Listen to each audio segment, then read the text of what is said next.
Welcome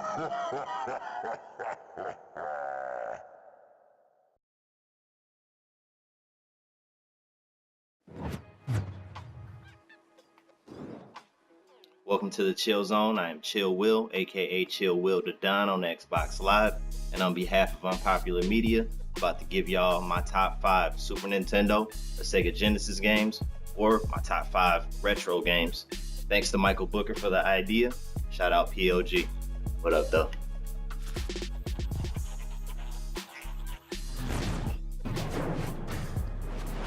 Yes. At number 5, I have NBA Jam Tournament Edition. This game was super dope, arcadey style, man.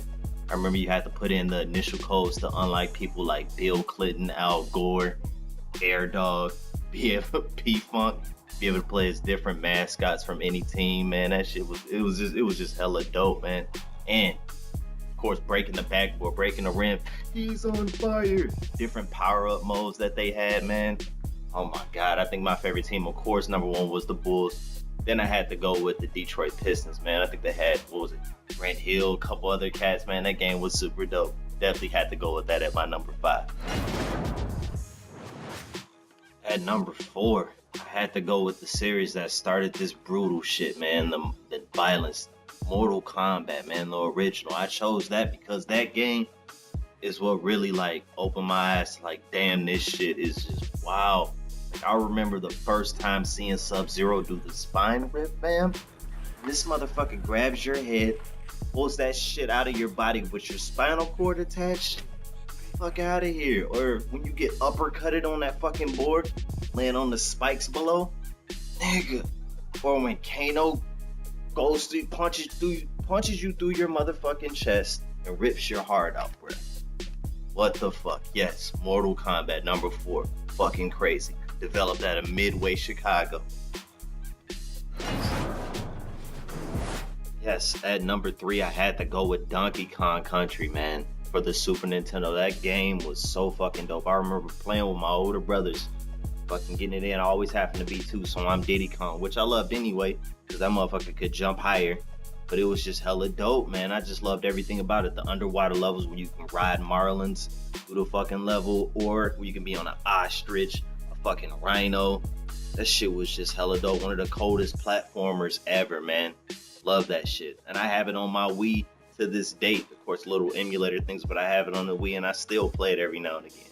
Donkey Kong Country, man, number 3. And at number 2, my personal favorite fighting game coming up, man, Killer Instinct. I don't know why it put it above Street Fighter 2. I don't know why I put it above Mortal Kombat, but I love that shit. My go-to character was Cinder, little flame dude, or Spinal, man. But I think it was the crazy sound effects and the combos you could do. There was Killer, Ultra, King combos. You can fucking get almost 80 hit combos and just ruin people and shit. And then they had finishing moves. They had the No Mercy, which was never no gore, no dismemberments like Mortal Kombat.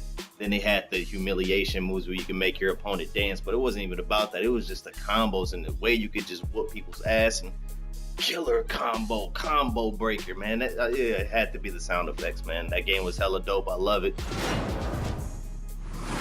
Yes, my all-time favorite retro game, man. Maybe one of my favorite games of all time. Is definitely in my top 10, but Super Mario World.